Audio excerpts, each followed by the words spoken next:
तो next question है, a shiny brown coloured element X on heating in air become black in colour, name the element X, और black coloured compound क्या बना है हमें ये बताना है।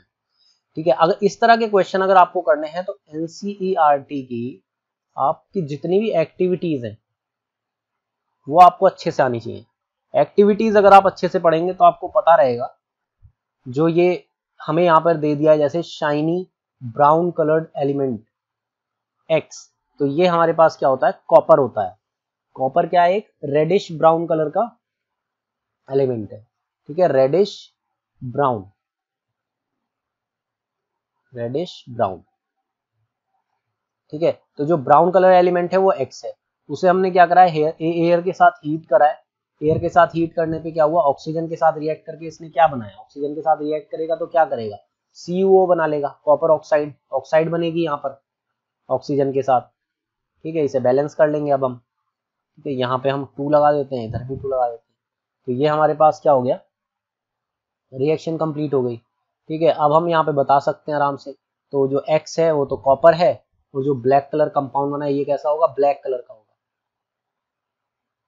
ये क्या बना है, कॉपर ऑक्साइड बना है, तो इसका आंसर एक्स तो जो हो गया वो क्या हो गया, कॉपर, और जो ब्लैक कलर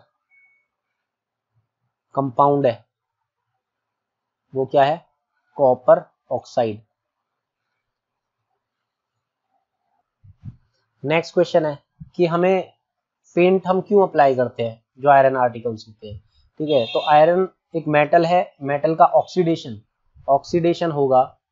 ठीक है, जिसे हम कोरोजन भी कहते हैं, और आयरन के केस में हम क्या कहते हैं, रस्टिंग कहते हैं।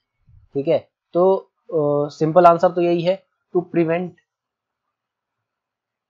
रस्टिंग ऑफ आयरन, रस्ट बनने से रोकेगा वो, जंग लगने से रोकेगा उसे।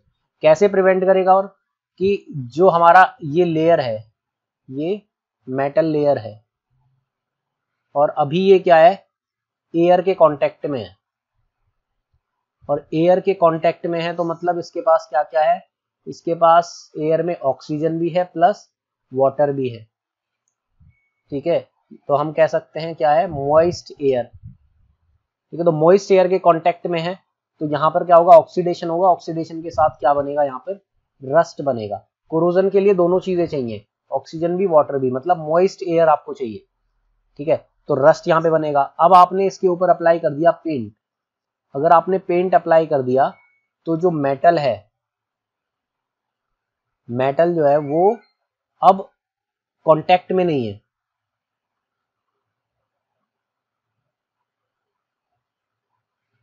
ठीक है, किसकी वजह से, due to presence of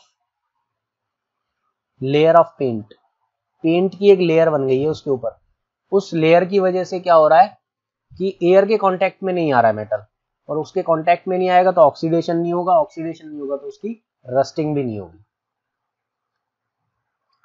next है, oil and fat containing food items are flushed with nitrogen, हम नाइट्रोजन के साथ उसे क्यों रखते हैं। ठीक है, जो भी हमारे चिप्स पैकेट या कुछ भी होता है उसके अंदर हम नाइट्रोजन क्यों फिल करके रखते हैं। ठीक है, तो इसका आंसर क्या है, सिंपल आंसर तो ये है, अगर आपको 1 नंबर में या MCQ में है या किसी तरह से है, टू प्रिवेंट रेंसिडिटी। ठीक है, रेंसिडिटी मतलब ऑक्सीडेशन ऑफ फूड, फूड का ऑक्सीडेशन होने से बचाना है, aerial oxidation of food. Oxidation होने की वजह से क्या होता है, फूड की जो स्मेल है वो खराब हो जाती है। ठीक है, टेस्ट खराब हो जाता है, ये भी लिख सकते हो, to prevent foul smell and bad taste. ठीक है, तो इस वजह से भी हम करते हैं। तो इसका मेन आंसर तो यही है कि आप रेंसिडिटी बचा रहे हो, लेकिन कैसे बचा रहे हो, होगा क्या, अगर आपने चिप्स को या कोई भी ऐसा फूड जिसके अंदर ऑयल है या फैट है, ठीक है, ऑयल और फैट कंटेनिंग फूड आइटम है। ठीक है, इसे आपने क्या करा है, एक पैकेट के अंदर रखा, तो वहां पे क्या होगा, ऑक्सीजन भी होगी, ऑक्सीजन होगी तो ऑक्सीडेशन होगा। ठीक है, और ऑक्सीडेशन होगा तो रेंसिडिटी होगी। अब इसे प्रिवेंट करना है तो हमने क्या करा, नाइट्रोजन गैस, ठीक है, जो कि एक अनरिएक्टिव गैस है, जो रिएक्ट नहीं करेगी। ठीक है, अनरिएक्टिव गैस है, तो अनरिएक्टिव गैस है तो उसके साथ आपने क्या करा, इसे रख दिया। तो अनरिएक्टिव है तो वो फूड के साथ रिएक्ट नहीं करेगी, फूड के साथ रिएक्ट नहीं करेगी, रिएक्ट नहीं करेगी, और ऑक्सीजन नहीं है वहां पे तो ऑक्सीडेशन भी नहीं होगा, तो जो आपका फूड है वो ज्यादा टाइम तक चल पाएगा। तो इसलिए हम क्या बोलते हैं, रेंसिडिटी को प्रिवेंट करने के लिए हम नाइट्रोजन के साथ क्या करते हैं, उसे फ्लश करके रखते हैं। ठीक है, नेक्स्ट हमारे पास है, हमें कोरोजन और रेंसिडिटी एक्सप्लेन करना है विद एग्जांपल। हम पहले भी इसे पढ़ चुके हैं चैप्टर के अंदर। कोरोजन क्या होता है,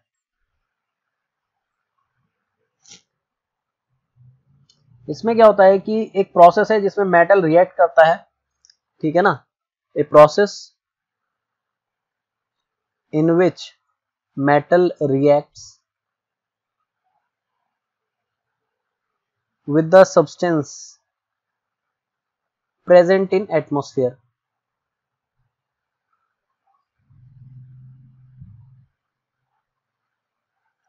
एटमॉस्फेयर में मेनली वो किससे रिएक्ट कर रहा है, वहां पर ऑक्सीजन से रिएक्ट कर रहा है, और ऑक्सीजन भी क्या, मॉइस्ट एयर से रिएक्ट कर रहा है। ठीक है, मॉइस्ट एयर से, जिसके अंदर क्या है, ऑक्सीजन भी है और वाटर भी है। ठीक है, तो इससे हो क्या रहा है, मेटल जब रिएक्ट कर रहा है तो उसका क्या हो रहा है, मेटल का ऑक्सीडेशन हो रहा है। ठीक है, मेटल क्या हो रहा है, ऑक्सीडाइज हो रहा है। ठीक है, तो ऑक्सीडेशन की वजह से slow eating up of metal. ठीक है, धीरे धीरे क्या हो रहा है, मेटल खत्म हो रहा है। जैसे एक एग्जांपल अगर हम लें यहाँ पे, रस्टिंग ऑफ आयरन। क्या हो रहा है, जब मेटल रिएक्ट कर रहा है, आयरन रिएक्ट कर रहा है एटमॉस्फेयर से, तो ऑक्सीजन के साथ मिलके क्या बन रहा है, वहां पे ऑक्साइड बन रही है आयरन की। इसे हम Fe2O3.XH2O लिख देते हैं। X क्या है, यहाँ पर नंबर ऑफ वाटर मॉलिक्यूल्स बता रहा है।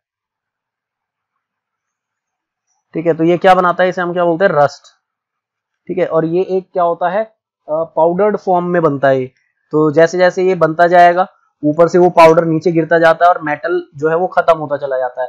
जैसे पाउडर बनेगा, वो क्या होगा, ऊपर से वो पाउडर हट जाएगा, नीचे से नया मेटल आएगा, फिर उसका ऑक्सीडेशन होगा, और ऐसे धीरे धीरे धीरे धीरे करके हमारा पूरा मेटल क्या होता है, खत्म हो जाता है। ठीक है, तो कोरोजन के लिए याद रखना जो इंपॉर्टेंट है कि यहाँ पर आपको मॉइस्ट एयर चाहिए। तो नेक्स्ट हमारे पास था रेंसिडिटी, ये भी हमने चैप्टर में पढ़ा है। ठीक है, डायरेक्ट थियोरेटिकल है। तो यहाँ पे क्या हो रहा है, फूड आइटम जो होते हैं हमारे पास, फूड आइटम्स का क्या है, एरियल ऑक्सीडेशन। फूड आइटम्स का ऑक्सीडेशन हो रहा है, वो ऑक्सीजन के साथ रिएक्ट कर रहे हैं या एटमॉस्फेरिक एयर के साथ रिएक्ट कर रहे हैं, मॉइस्ट एयर के साथ रिएक्ट कर रहे हैं, और क्या आ रहा है वहां पे, बैड स्मेल एंड टेस्ट। जो फूड है, फूड का स्मेल और टेस्ट खराब हो जाता है ड्यू टू ऑक्सीडेशन। ठीक है, ड्यू टू ऑक्सीडेशन। ठीक है, तो यहाँ पे भी क्या हो रहा है कि जो फूड आइटम्स हैं containing oil and fat, fat और ऑयल है उनके पास। ठीक है, food items containing oil and fat get oxidized. ठीक है, तो क्या हो रहा है कि उनका क्या हो रहा है, ऑक्सीडेशन हो रहा है। ऑक्सीडेशन होने की वजह से क्या हो जाता है, उनका स्मेल और टेस्ट खराब हो जाता है। तो इसे ही हम क्या बोलते हैं, रेंसिडिटी बोलते हैं।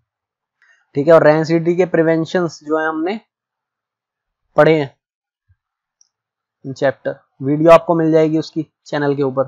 ठीक है, तो इसके प्रिवेंशन हमने उसमें पढ़ रखे हैं। अब जो हम आगे क्वेश्चन करेंगे वो करेंगे हम प्रीवियस ईयर क्वेश्चन, और कुछ इंपॉर्टेंट क्वेश्चन है इस चैप्टर के जो कई बार पूछे गए हैं या नॉर्मली पूछ लिए जाते हैं, वो वाले क्वेश्चन हम करेंगे एक दूसरी वीडियो के अंदर।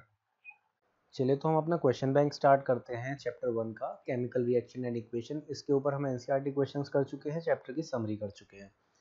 अब यहाँ से हम क्वेश्चन बैंक स्टार्ट कर रहे हैं, और उसमें हम सबसे पहले कर रहे हैं असर्शन एंड रीजनिंग वाले क्वेश्चन, कि यहाँ पर हमारे पास स्टेटमेंट दी होगी एक क्वेश्चन में और एक रीज़न दिया होगा। तो एक असर्शन होगा और एक रीज़न होगा। अब हमारे पास यहाँ पे 4 ऑप्शन होते हैं, हर एक क्वेश्चन में ये 4 ऑप्शन रहेंगे। पहला ऑप्शन क्या है मेरे पास, कि both assertion and reason are correct. मतलब जो दोनों स्टेटमेंट दी हुई हैं, असर्शन भी और रीज़न भी, दोनों करेक्ट है, और जो रीज़न दिया हुआ है वो पहली वाली जो स्टेटमेंट है असर्शन की, उसका करेक्ट एक्सप्लेनेशन है। ठीक है, जो पहली स्टेटमेंट हमें दी हुई है उसका करेक्ट एक्सप्लेनेशन है जो रीज़न है। उसके बाद दूसरा ऑप्शन हमारे पास जो है ऑप्शन बी, वो क्या है कि जो असर्शन और रीज़न है वो दोनों करेक्ट तो हैं। ठीक है, दोनों जो है करेक्ट स्टेटमेंट है, अगर आप सेपरेटली उन्हें देखोगे दोनों करेक्ट स्टेटमेंट होगी। ठीक है, असर्शन एक अलग से आप स्टेटमेंट पढ़ो वो करेक्ट है, रीज़न की स्टेटमेंट आप अलग से पढ़ो वो करेक्ट है। लेकिन अगर आप ये बोलो कि रीज़न असर्शन का करेक्ट एक्सप्लेनेशन है तो वो गलत होगा। ठीक है, तो असर्शन और रीज़न दोनों करेक्ट तो हैं, लेकिन रीज़न जो है वो करेक्ट एक्सप्लेनेशन नहीं है असर्शन का। ठीक है, सी ऑप्शन जो हमारे पास होगा वो क्या होगा, असर्शन इज ट्रू, पहली स्टेटमेंट ट्रू होगी, लेकिन जो दूसरी स्टेटमेंट है वो फॉल्स होगी। स्टेटमेंट फॉल्स होगी तो उसका एक्सप्लेनेशन होने का कोई मतलब नहीं बनता कि वो असर्शन का एक्सप्लेनेशन है या नहीं है। ठीक है ना, तो दूसरी स्टेटमेंट क्या होगी, वो फॉल्स होगी। Assertion is true but reason जो होगा वो फॉल्स होगा। लास्ट हमारे पास जो ऑप्शन डी रहेगा कि जो असर्शन है वो स्टेटमेंट ही फॉल्स है, पहली वाली स्टेटमेंट फॉल्स है, बट रीजन वाली स्टेटमेंट जो है वो ट्रू है। तो इसके ऊपर हम क्वेश्चन देखते हैं, हमारे ऑप्शन क्या रहेंगे, ये चार ही रहेंगे।